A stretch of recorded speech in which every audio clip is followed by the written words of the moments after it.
নমস্কার, বিজেপি নির্বাচনী বিশেষে আমি বিভূতি মজুমদার আপনাদেরকে স্বাগত জানাই। আজ নির্বাচন, আর এই নির্বাচনের প্রতিটি মুহূর্ত আমরা আপনাদের সামনে তুলে ধরব বিভিন্ন জায়গা থেকে। এই মুহূর্তে আমরা রয়েছি আইরনমারাতে এবং এখানে অল্প আগেই স্থানীয় বিজেপি প্রার্থী পরিমল শুক্লবৈদ্য নিজের মতদান করেছেন। তিনি বলেছেন, পেহলে মতদান ফির জলপান। সেই স্লোগানটাকে মাথায় রেখে তিনি সকাল 6:30টার সময় এখানে এসে লাইনে দাঁড়িয়েছেন এবং 7:10 নাগাদ উনি ওনার মতদান করেছেন। আমরা আছি আপনাদের সঙ্গে এবং আমরা প্রতি মুহূর্তের খবর আপনাদেরকে দিয়ে যাব, তাই সঙ্গে থাকবেন এবং দেখা থাকবে বিজেপি। নমস্কার।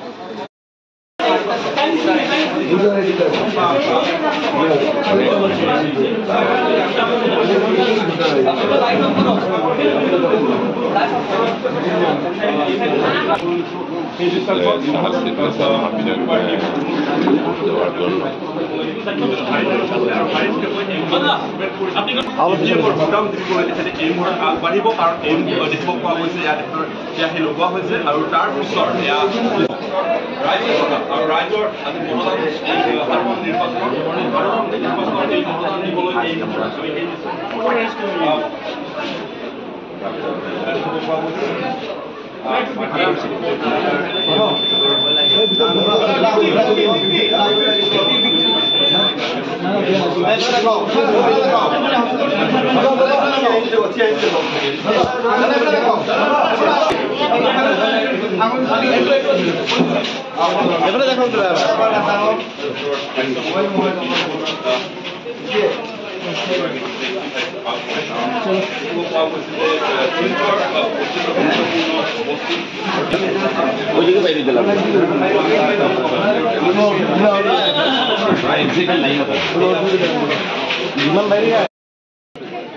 যে দল আমাকে এবার প্রার্থী মনোনীত করেছে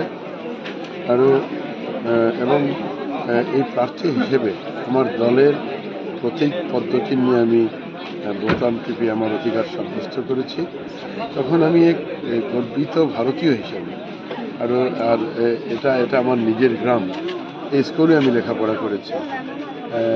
এই ক্ষেত্রে আমি এখানে দাঁড়িয়ে যখন ভোট দিচ্ছিলাম তখন আমার এরকম মনে হয়েছে যে এই গ্রামের মাটি, এই গ্রামের মানুষ আমাকে প্রাণ ভরে আশীর্বাদ করে। নাহলে এরকম গ্রাম থেকে একজন মানুষকে নিয়ে দল আমাকে প্রার্থী করবে লোকসভার জন্য, যেখানে মা ভারতের জন্য কাজ করার সুবিধা থাকবে।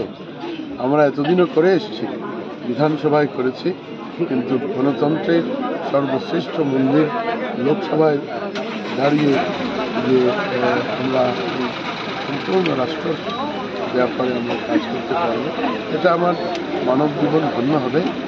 আর এরকম লাগছে, আপনারা দেখছেন যে 6টার থেকে বা তারও আগের থেকে এখানে, কারণ আমি 6:30 সময় এসেছি, তারও আগের থেকে এখানে সবাই ঘর থেকে বেরিয়ে এসছে। কারণ ভারতীয় জনতা পার্টির নেতৃত্বরা সবার উদ্দেশ্যে বলেছেন যে পহলে মতদান বাদ মে জলপান। তো জলপান সবাই পড়ে গিয়ে করবেন, সবাই এসছেন ভোট দেওয়ার জন্যে। আমি গর্ব অনুভব করি, আমার দল আমাকে মনোনয়ন দিয়েছে এবার প্রতিদ্বন্দ্বিতা করার জন্যে। আর আজকের দিনে আপনার মাধ্যমে নির্বাচক মণ্ডলীকে আমি আন্তরিকতার সঙ্গে অনুরোধ করব যে আসুন সবাই এসে, একজনে ঘরে বসে থাকবেন না, সবাই নিজের অধিকার সাব্যস্ত করুন। এটা আমাদের সম্মান, আমাদের অধিকারের প্রশ্ন, রাষ্ট্র নির্মাণের কথা। কাজেই যে কোনো অবস্থায় আছেন আপনি আপনার ভোট আপনি প্রদান করুন ইভিএমের মাধ্যমে। সবাইকে